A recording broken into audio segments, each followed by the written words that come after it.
Hi, welcome to my channel. My name's Stacy.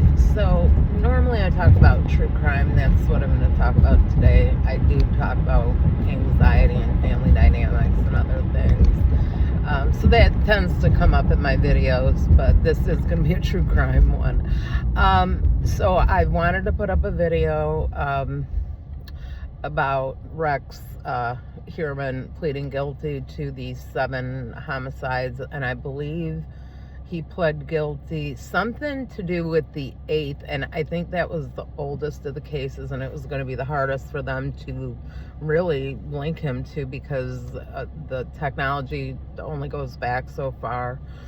So I'm not quite sure, because my understanding is he pled guilty to the murder of 7 of the victims, because obviously 2 have now been charged to Andrew Dykes, the father of, I think Tatiana was the daughter, and the mother's name I believe also started with a T, and I always get them confused.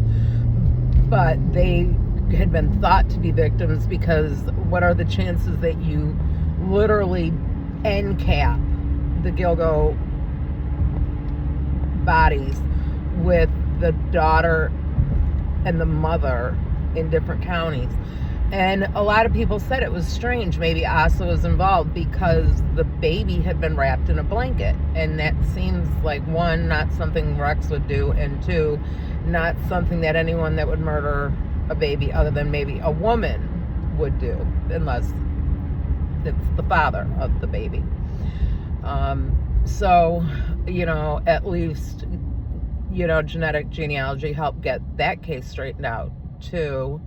And so hopefully, if Andrew Dykes is the correct person, hopefully, he will plead to the murder of, those 2. And then Rex, we have ruled out. And interesting that they said they would not charge him with any more charges relating to these cases. And that would have no bearing. These are criminal charges. They couldn't say that a civil court wouldn't have standing. So I'm assuming either he gave them details, because he is going to be working with the behavior analysis unit, which I think is what he wanted. Well, what I think he wanted was to get away with it, but since he didn't get away with it, the next best thing in his mind, the closest as I could come to thinking the way he thinks, would be to work with the BAU, since he owned books written by people that were members of the BAU.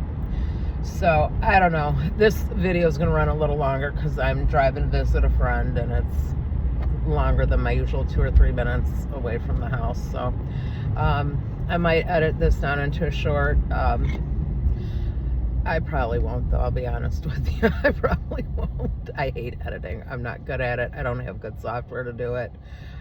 Trying to do it on my phone with my vision and my hand-eye coordination is not always the easiest thing. But I am glad that he pled guilty, in the sense that I don't think dragging those families through a trial, we're going to give them any of the answers that they want, that they truly want answers to, like why my daughter, why my sister, and in many of the cases, why my mother. I was a baby. I never even got to know who she was. Because I think the one girl out of the Gilgo 4, I think Megan and Maureen maybe both one had 2. I know out of the Gilgo 4, one had 1 child and one had 2. So it is as if it couldn't get more horrific, and then you have the whole Shannon Gilbert case where something happened to that girl. She was on the phone with 911 for an extended period of time for some reason. Just sad all the way around. Well, road's closed, so I now have to find somewhere to detour. I guess we're gonna go this way. I don't know.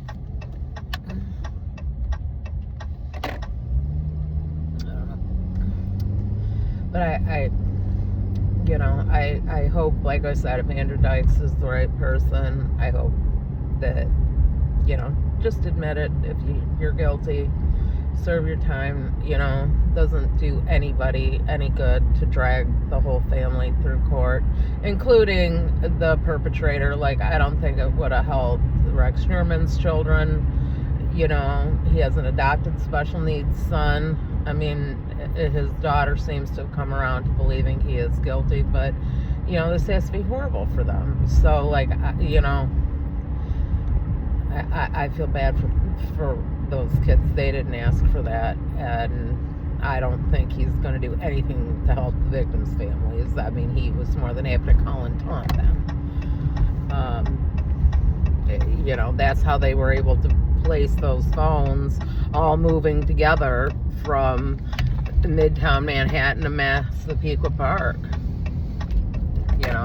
He hadn't had his cell phone and his burner phone and the girls' phones, because they had kept a couple of their phones as trophies,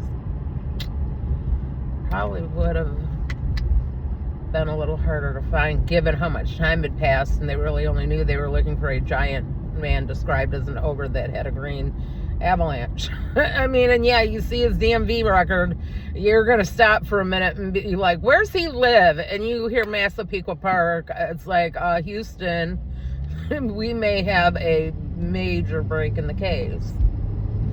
That, I think you have to give all the kudos to genetic genealogy, though. I think that's what really did it in that case. But regardless of how we got to a guilty verdict, I'm glad we got to a guilty verdict, especially in such a horrific case. And I am glad that he admitted to strangling them. I mean,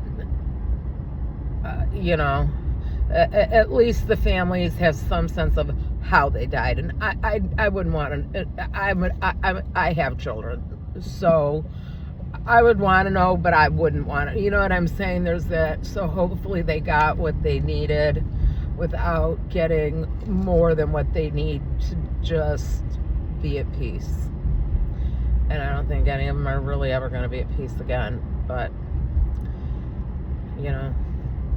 that's why I pray for people. That's why I pray, period. I want to be okay one day too. We all need help in different areas. I've got a lot of physical problems personally that I deal with.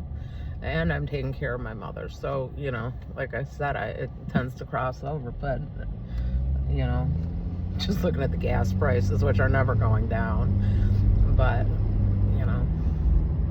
just one more thing, right? But, no, I am a firm believer in prayer. I believe that praying for other people helps you. Asking for people to pray for you helps you and them.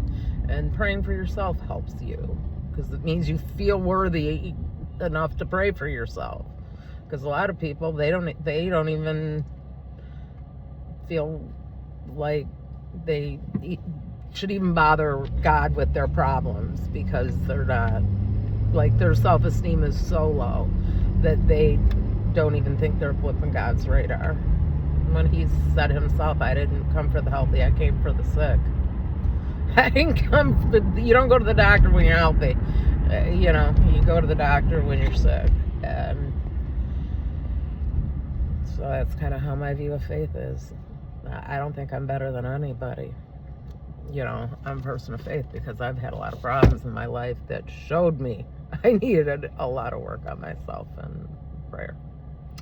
So, well, on that note, I will say I hope everyone has a wonderful weekend. I think I'm going to stop and pick up a little snack before I go over to her house, because she's fasting.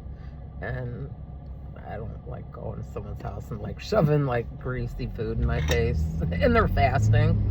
Like, I think that's so rude, because when I had major surgery and couldn't eat for 2 weeks, I had abdominal surgery, and you had to fast for 3 days before, and then 2 weeks clear liquids after. And then, like, you're so grateful, like, you've never been so happy to have full liquids, and chicken broth is the most amazing thing on earth when it's like that and Jello and Sprite, it's like, oh, something salty. like get me the salt. It's the only thing I'm gonna have. I'm not salting my Jello.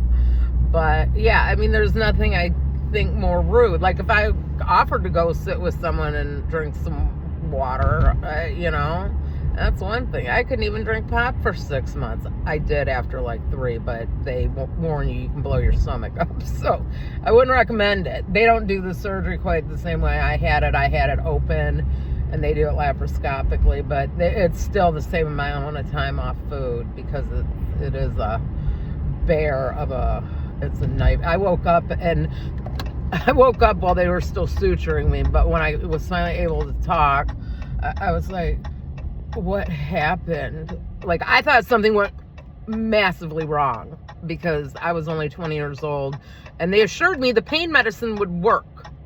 They didn't say you were going to think you were Drew Barrymore in the opening scene of Scream, which is, I had surgery in 96. That was a brand new movie in 96. Yeah. Oh, that's what I felt like. Hanging there by my intestines. I would not have been surprised if I saw them on the floor. I really wouldn't have been. I was in so much pain. I was like, what did you guys do to me? And then between that and waking up from anesthesia, there are warnings in all of my charts at every hospital. Wakes up unbelievably quickly from anesthesia. I've woken up on the operating room table 3 times. I have terrible veins. I blow IVs, and I'm up within like 60 seconds, 90 seconds. I'm moving around, and I remember it, which is what really freaks my doctors and my nurses out. They're like, most people that wake up because they blow a vein or something, their vitals tell them they're awake long before they start moving. Yeah, no, not mine. Apparently, whether I'm like in an induced coma or not, I still register as dead. I've always, like, we used to joke when I'd be in the hospital, like when I had a MRSA infection, I was there for weeks. And when you're bedridden, your blood pressure is like non-existent. Those machines can't pick it up. They don't want you up spreading your disease all around the hospital. Like, no, they don't want it. They don't want that. They used to yell at me for being out of my room. I'm like, I can't. I've been here for 7 weeks. I'm going to jump out the window. This is the 7th floor if you don't let me get out of that room on occasion. So I would like have to sneak out like a common criminal. Like sneaking out.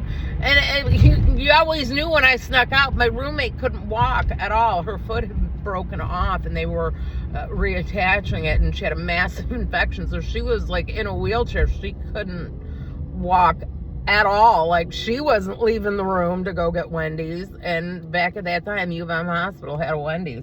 So you could either get whatever they sent up from the cafeteria, or you could get Wendy's vouchers. And it was like $7. And that was back when they had the 99-cent stuff, which is probably now like $2.39. But even at the hospital, they had like the cheapy stuff. And yeah, you could get a combo meal and like still have money left over to get Frosty or like a chili and a baked potato. We'd have to hide it in the bathroom. Like, it was crazy. I'd come back with like bags of stuff. I got caught by my doctor, the resident, Dr. Rodriguez, who did not like me. Because I was a pain in the ass of a patient. I was sick. I mean, like, I had surgery, and now I have MRSA, and I can't go home, and I'm stuck there, and I'm not real happy because I had little kids. I had a 2-year-old and 3-year-old. I wanted to go home, and I was a smoker. Then there were no vapes back then. Think they let you smoke in the house? I used to sneak out of the hospital and smoke across the street, my hand to God, along with you'd see the whole surgical staff out there, because you could not smoke on hospital grounds, but you could smoke across the street. So here I am in my gown and a coat, in my hospital gown, with my IV pole because I couldn't disconnect it. I walked that bitch right out of the hospital. I mean, I was nuts. I really am grateful. Like, my kids are nothing. Like if you told my children, like, you can't smoke in the hospital, they'd say okay. They wouldn't be like, okay, and then the second no one's looking, they'd be outside. Like, no, they would not do that. They're very well-behaved children. Even my worst-behaved child would never do that. But if he wants good stories, he'll call mom and be like, hey, You gotta have some stuff you haven't told me. I think that might be on the list, actually. Oh, I never got in trouble for it, though, because they would have had to yell at me and every doctor right along with them. But I gotta go. I missed the turn, so I gotta do another U-turn, because the way I normally go, there was construction. But I am gonna end up clipping this into like the beginning, and then the rest of me just being goofy. But like I said, I am very glad that at least, you know, the old, you know, that he pled guilty, those cases are done. And, you know, if they can link him to other cases, because now, once he pleads, they're going to stick that swab in his mouth, and then it's going to get uploaded to CODIS. New York does not upload to CODIS until after conviction. So, ooh, that's a bad accident. All right, I got to go. There's like 5 accidents, there's like a 5-car accident. There's 4 or 5 police officers, and oh, at least they got all the glass picked up. All right. Take care, please. Do all the YouTube stuff, like, subscribe, hit the notification bell, and I will see you guys in the next one. Everyone take care. Enjoy your weekend.